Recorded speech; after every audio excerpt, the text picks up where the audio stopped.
kelele at Tribe47. Now wapi kelele at DJ Shemma. One of the baddest in town. Anyway, we want to say thank you for tuning in to the dopest entertainment show on your TV screens right now. That's Tribe47. They come in the Babo DJ, the Weezy, and say when you come down, and come on, you minute tonight. Figure it out, come figure Kwan Ikunin. All right, guys, did you enjoy that set? Fire. Did you enjoy the vibes? Fire. Yep, and which is why we've got DJ Shema with us tonight. He's our guest DJ with all the vibes, with all the energy. Shema, how you doing? I'm doing good, Shiksha. How you doing?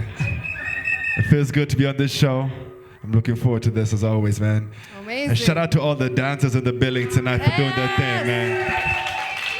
All right. Shema, maybe we can come on this side. We can have a little bit of a chat. Guys, do you want to hear more from DJ Shema? Yeah. All right, Shema, so we're going to start off by you telling us who exactly DJ Shema is. For you, if you're watching at home, I'm sure you already know him. He's one of the most popular DJs right now. He's popping. Nairobi Street Kitchen, Alchemist. Where else? Where else can we find you? Milan, Ibiza, internationally, so everywhere, man. Wherever the music takes me is where I go. All right. So, Shema, you started off.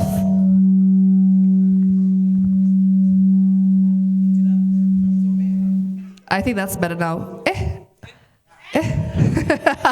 All right, so Shema, you started off in America, right? And then you came back to Kenya. Yes. And then when you came back to Kenya, it was one of the most, I think, interesting experiences for you because you were like, okay, wait, I'm used to that crowd. Now I'm back home. Where does this begin? So tell us how you started off and how it led you to where you are today as being one of the most famous DJs in Nairobi, Kenya. Wow. So I think for me, it started off when I was young. I started off DJing when I was 15 years old, actually.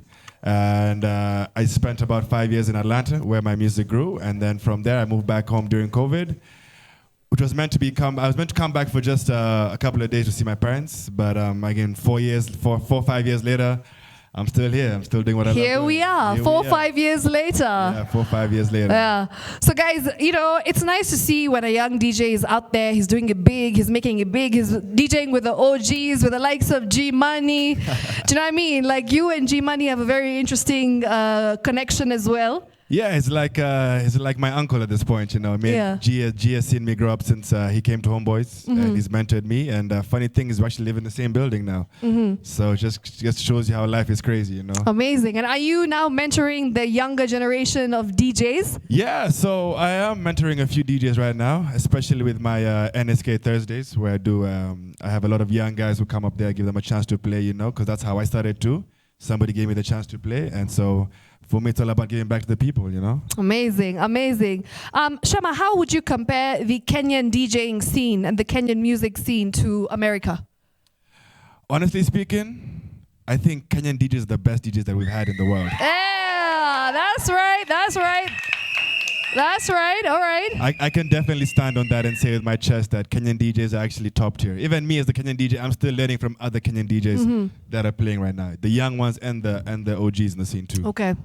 So Shema, when you go abroad and when you have gigs abroad, because I know you usually do a tour in America every year, like for a month you're there, and you play in different clubs in different states. So how's that experience for you compared to when you play here? How's the energy there? I'm sure they're always fangirling and fanboying over you when you go there. Because, a Kenyan DJ coming. Hey, look, I'm just a chill guy. I'm just a chill guy. But no, I'll be in the States in August as well, playing a few shows. Okay. Like you said, I go every year, so it's different out there compared to here. But I mean, for me, when I go out there, it's all about putting them on to our music back home. Try and play as much Kenyan music as I can out there, and also, just spread the whole African sound to the global market out there. Yeah, because the truth is that Afrobeats is huge. They love Afrobeats. They do love Afrobeats. In the West. They do. It's growing now. On piano as well is growing. So yeah, it's just all about baby steps. I mean, 5-6 years ago when I was still there, Afrobeats was just a basic Wizkid, Burna Boy, Davido. But now, they actually know their music and they're doing the research on the music now. Nice.